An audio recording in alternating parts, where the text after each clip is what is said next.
streaming. We're going to wait for that elevator just to start the record.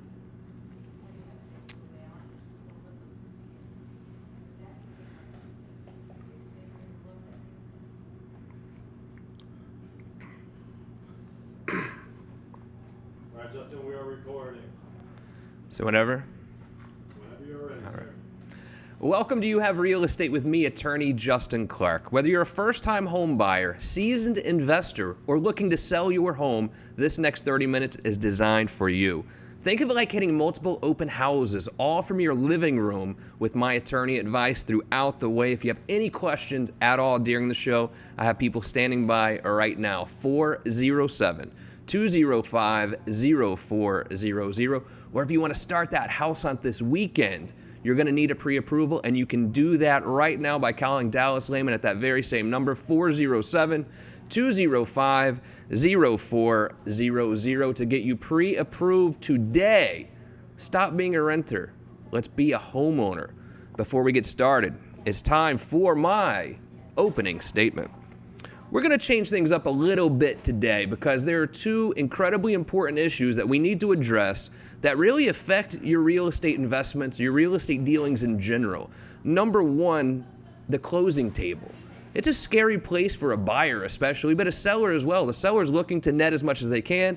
The buyer is looking to put down as little as they can. And as you're sitting at that closing table, you have a title company there, a couple of realtors, maybe even a mortgage person, all sitting there staring at you, waiting on you to sign this huge stack of documents. No one in the room gets paid until you sign these documents. So the closing table can be a very scary place, especially for those of us who haven't bought real estate before or haven't bought very many properties in the past. It's a very interesting and really kind of a weird place to be because everyone is there staring at you. So we brought Hemant Panchal here from Core Title Services to talk about what of those expenses do you actually have to pay, and then what can you expect throughout the whole closing process. Also, a good friend, Ali Asmar from Mecca Builders, is here. He's a general contractor. We're going to talk about those of you who are thinking about maybe buying land and building your own dream home, or maybe you're thinking about doing some renovations of the house that you currently own. What are some areas of the house that you can add on to or update that's really going to help increase the value of that home? But also, there are a lot of bad contractors out there, really bad people taking advantage of you. What can we do to really make sure you don't hire that wrong contractor? It's all just ahead on You Have Real Estate, but first it's time for Real Questions. Every Saturday here on You Have Real Estate, we ask real questions to the truly trend-setting people in the Central Florida real estate community. Today I have Hemant, I have Ali. We're going to ask them all sorts of things about the closing table and about construction. But first, before we get started, I want to get you updated on the solar that we've installed at my house. My electricity bill has gone from $500 a month to $30 a month. Here's Stephen Bader with IQ Power Solar to tell you how he did it.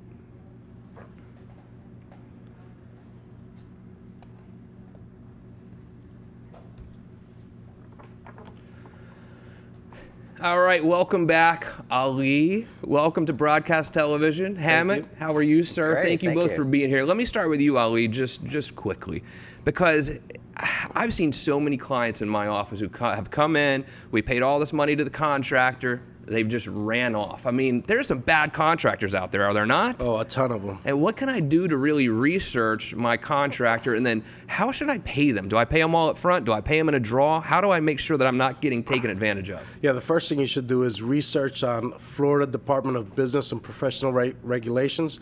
You can go there, pull up any contractor, check his license, see if he has had any complaints against his license. And on top of that, when you have a contract from a general contractor, make sure that they don't want all the money up front. They should have a draw schedule. It should be consistent with the work that they're doing. What about these permits? I keep getting yelled at basically from people saying my contractor is being so slow, but then sometimes the contractor will say, well, I'm not getting this permit approved for 3, 4, 5, 6 weeks. How long does it really take to get a permit approved by the city or the county? Well, it depends on the county, but right now, as we know, Central Florida is booming. Construction is everywhere, so building departments are backed up. the best possible scenario for any construction project is about 4 to 6 weeks. So you can't even do anything for 4 to 6 weeks? And that is correct. And then once the plans get, once you get the plans back, if there's any revisions, that might take another additional time. So it all depends. It's not like a passport where I can go like grease their palms a little bit and get it faster? I wish you could, but you can't. Jeez. What about licensing? Let's say I am looking to have someone do some work in my house. What are the websites I can go to make sure they do have a particular type of license? Yeah, DBPR. That's the best. It'll tell you every contract in the whole state of Florida. So that's not just for GC, that's for electrician, Yes. plumber, all that sort of thing. Absolutely. And should I ever hire someone who is not licensed? Never. Can Never. they even do work if they're not licensed? Not supposed to, but there's a ton of handymen, they're in business because they're a lot cheaper, because they don't pull permits, they don't have the knowledge, and that's something that's inevitable in the industry. Let's say I have a piece of land up in Umatilla, right? And I've had it forever. I'm ready to leave the city and build my dream home. Where do I begin? I don't want just some a tract home or whatever you want to call it. I want to build a house that I love. Where do I start this process? Just depends on, first thing you do is you have to get your land evaluated, make sure that you're able to construct on it. There's a lot of land that's wetlands and things like that, so you have to do a topo, it's called a topo test, and they come and they evaluate the soil and things like that. Start with that. Once you do that, then you hire yourself an architect or an engineer, and then design your dream home. So do I do that myself, or is it better to hire a contractor and then use their architect and kind of trust them throughout the whole process? Yeah, so with our company, Mecca Builders, we do that the entire process from start to finish, turnkey from beginning to end. All right, so if you're going to build a house or even do a big renovation for me, I imagine there are a lot of choices throughout the process, like this tile or this floor. I mean, how do we not spend 3.5 years together, just me going to Floor and Decor with you? I mean, how do we really make these decisions? Absolutely. Well, it's a lot of talking. I'll be your best friend for the next however long it takes, and we just talk through everything. There's so many choices when you're doing any type of construction. What type of knobs, what color tile, this and that. So it's a lot of communication. Ali Asmar is here, Mecca Builders. Let's say that I want to update my kitchen. You're going to hate this question, but how much does it cost? Low end, high end?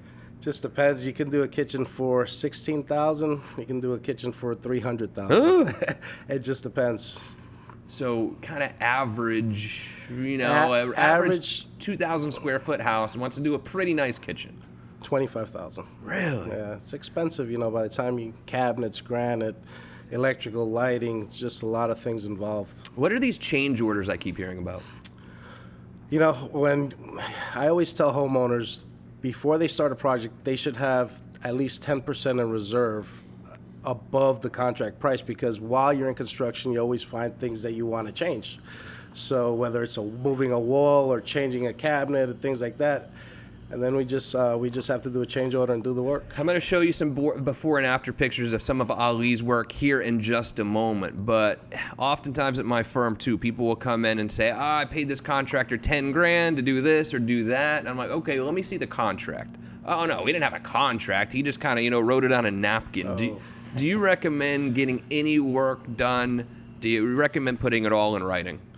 100%. Everything has to be in writing. That avoids problems at the end, because there's so many intricacies of construction that it should be in writing. Yeah. What all should be in that contract? Everything. Everything you're doing, whether it's changing a water heater to changing out a kitchen cabinet, it should all be line item detailed one by one. All right, show me some before and after photos here of some work that you guys have done. I happen to know your firm very, very well, and I know you do great work. I trust you. I trust you with my grandmother's house. So tell me about this home right here.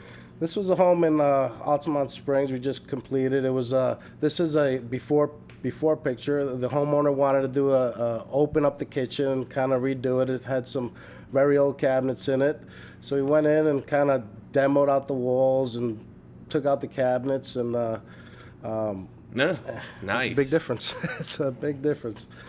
Yeah, that was just completed like 2 weeks ago. Do you think a kitchen is a good place to start when it comes to value of the home? Absolutely. I think renovating your kitchen, remodeling is probably the best money spent. What kind of expenses do we normally have on appliances for a new kitchen like that? Is this a big portion of the expense? No, I mean, appliances run normally anywhere from $5,000 to $10,000. Just depends. So that's not too bad, No, I not guess. too bad. I think we have one more before and after, right, guys, or no? Okay, so anyway, go to your website. You have plenty of before and after there. What's Absolutely. the website? www.mechabuilders.com. All right, you're going to stick around, I hope, because Yes, we have sir. plenty more questions for you. Thank you But very now much. let's go to this closing, right? Hemant Panchal here, Core Title Services. Closings, I mean, you work with a lot of investors. They're not that nervous at closing. But when you're working with like a first-time home buyer, can you just sense on their face that it's a little nerve-wracking at times, isn't it? Oh yeah, first-time home buyers, they're just deer in headlights. You know, they don't really know what to expect. There's just so much paperwork. They're just overwhelmed most of the time. Who pays for the closing in Florida? Typically, the seller pays for it, but it's always negotiable as well. But in Florida, there's just customary that the seller usually does. Who normally chooses the title company in Florida? Well, if the seller's picking it, usually they're paying for it, but ultimately it's whoever's paying for it decides as well. But all of that's negotiable. So when I see a settlement statement, I always see this little portion that says title insurance. I mean, everyone knows what life insurance does. If you die, it gives money to your family. We all know what automobile insurance does. But what in the world is title insurance? Title insurance basically protects other previous owners and other conveyances before, so that, say, a previous owner doesn't come and say, hey, I'm actually the rightful owner. It kind of just protects you from something that previously happened with the chain of title. So let's say I'm the buyer, right? And I do buy title insurance, but then the mother of someone who died that used to own the house says, oh, they didn't do probate right. I'm going to come and sue because I actually still own this house. Then do I need to go hire my own lawyer and defend it, or does title insurance step in then and defend me as the new homeowner? Well, you can always hire your own attorney, but that's what the title insurance does. It will defend title for you. They'll hire an attorney for you, and it'll insure you against any losses like that. I see a lot of times, too, on this closing statement, it'll show buyer policy and lender policy. What are the differences in those two? So there's two policies. The buyer is basically going to protect your interest, whereas there's a lender's policy that's going to only protect the lender's losses, basically, in the event something were to happen. Okay. Is it two separate policies, or it's all kind of one policy? They're generally two separate policies, but since a lot of the same work is being done, the cost on usually the lender's policy is not as much as the other policy. Gotcha. All right, so when you're doing a closing, I presume prior to you do some type of title search. When do you normally do that, and what are you looking for? It's done usually right after we get a copy of the contract. You know, once it goes under contract, it gets sent to me. We'll order title, and then that's where the title examiner will go through all the previous documents for the property, previous owners, and look at all that. And that's when we get title commitment generated. Do you typically have a clean title, or do things pop up often? I would like to say typically it's clean, but every deal's different. Some of them have problems, some of them are clean. So we like it when it's clean because it makes our job easy and we can just close quickly. Yeah.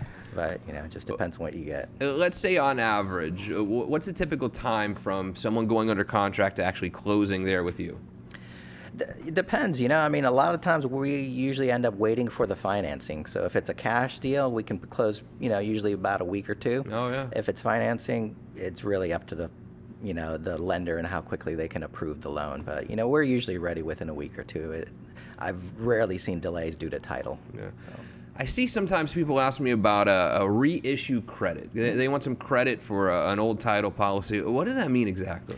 So if you've bought your home within 3 years and you're selling it, you have your original owner's title policy. If you give that to the title company that you're selling with, they'll give you a reissue credit, and it'll lower the cost of your title insurance at that time. Is it a significant savings, or is it like peanuts? It can be, yeah, Okay. Absolutely. And if you've closed with us, we automatically just apply the discount because we'll have the previous policy on file. And this helps the buyer or the seller? It helps whoever's paying for it. So the seller traditionally, I guess this is what helps. So Yeah. let's say I'm selling my house and I'm going through a title company I don't know. What are the questions I need to ask to make sure I'm getting this credit? I would basically ask them if they can give you a reissue credit, and then send them a copy of your owner's title policy as well. Got it. All right, so let's talk about closing. All right, so take me through what really happens. Let's say I've never bought a house before. I've never bought a condo before. Take me through what really happens when I show up at your office throughout this whole closing. What happens? So when you show up at the closing table, by then you'll have already reviewed the closing disclosure, which is the main balance sheet that shows how much everything's costing you as far as, the loan fees, title insurance, all of that stuff. So you would have ideally reviewed that 3 days before closing. So when you get to closing, I'm going to review all of that with you as well, but then we'll go over all of the other loan documents one by one, just explaining them what this is, what it entails. If they're getting a loan, that's where there's going to be a lot of paperwork. And, usually it takes about 45 minutes to an hour to go through a closing, but that's when it's their chance to ask questions if they don't understand. Who normally shows up at this closing? Buyers, sellers, agents, they're brokers, sometimes they're attorneys. Yeah. I mean, do you feel that sometimes people do get pressured into signing things that, maybe they should take a little time to review, or maybe they're not understanding things and no one's really explaining it to them? Do you ever see this happen? Sometimes, yeah. I see sometimes people are a little hesitant. They're just closing because they just want to get it over with. Right. But we always try to make it a point to explain everything thoroughly, and by the time they're signed everything, if they're not comfortable, we make sure that we address all their concerns. So I'm going to buy my first home. How long should I allocate for the whole closing process? I would allocate at least an hour, maybe more if you think you're going to have a lot more questions, but typically an hour is enough. So. It seems a lot of questions will often come up at the closing when they review that closing statement about credit for taxes or credit for insurance. Why is this in my column? Why isn't it in their column? Can you explain how the whole tax credit works and the insurance credit and that sort of thing? Sure, absolutely. So when you sell a home, let's just say like if you were to sell it today, you're liable for your property tax from January 1st up until the day of closing. Right now, the tax collector is not going to take that money, so we can't send it to them. So what we'll do is we'll actually just give you, the buyer, the credit, so that come tax time when the tax bill is due, you'll just pay the whole year's worth then, knowing that the seller paid you, their portion. Do some people have a difficult time kind of understanding that? Is that something you have to explain typically? It's a little different. Yeah. They're usually the seller's wondering why they're getting charged and why it's going to the buyer, and the same. They're asking each other that. So. All right, let's say I'm the seller and I'm totally current with my HOA, and then I get to the closing and I see this HOA estoppel $500. What in the world is this HOA estoppel? It is basically a fee that the HOA or their designated management company charges to let us, the title company, know how much you owe them and any other violations that may have occurred with the property. And you have to do this? Even if it's always required, unfortunately. Yeah. What are some of these typical fees that you see for HOA estoppel? They range, depending on your community and the management company. If you only have one community, it's maybe $250. If you're in a hurry, they'll charge a rush fee. If you have multiple HOAs, each one of them could charge $250. So it can, the cost can add up at times. Typical when you request the HOA estoppel, and meanwhile, we don't owe them anything. We have no violations or anything. What's a typical time frame for them sending over this estoppel? Because you can't close till you get it. Right, exactly. What's the typical time frame? Well, if you've got a good title agent, they're going to request it right away as soon as they get the contract, like I do. Okay. Because some of these HOAs and management companies, they could take up to 10 business days to get to you. Unbelievable. It's kind of a rip-off machine if you think about it in some ways, no? It is a revenue-producing activity for them. Unbelievable. Hemant, Panchal, Core Title Services. Thanks for being here, buddy. My pleasure. If you have any questions for Ali or Hemant, all you have to do is call 407-205-0400. And now it is time for today's Real Estate Roundtable. Every Saturday, we ask your questions that you ask me throughout the week. All you have to do is go to the website, youhavepower.com, or better yet, watch the show on Facebook or YouTube at You Have Real Estate, and you can ask us questions right there. Let's go to John up in Long Island, watching on clickorlando.com. Who pays for the taxes on the home I'm buying? Maybe, I think he's probably asking about this whole closing deal on the statement where you're buying a house, but the taxes haven't been paid yet. How do you work that out? Yeah, usually the seller's going to pay that. And so any past due property taxes and all that stuff, that's their obligation, responsibility to give you clean title and make sure all that's paid for. Ali Asmar, you've bought and sold many houses. You're not a title agent, of course, but I mean, do you still have questions sometimes when you go to that closing and you're like, what are these fees, or do you have it all figured out now? No, I always have questions. Yeah. There's always things. There's things changing, and a lot of times you run into properties that just have issues, and you have to address them. Yeah, gotcha. All right, go to Sharon up in Claremont. My house is 2,000 square feet. How much would it cost for a whole home remodel? Well, tough question without seeing the home, but I would average on an interior remodel at least about $100 a square foot, you could say. Yeah. That's with materials, labor, and everything. So at 2,000 square feet. What about painting? What about painting the exterior on a house like that? What do you think would be average? Usually painting an exterior runs around labor and materials around $1.90 a square foot. Okay. So it's expensive out there, Yeah, huh? it's expensive. Now that the construction industry has come back so much, have you noticed prices really going up? Yes, because, supply and demand, it's hard to...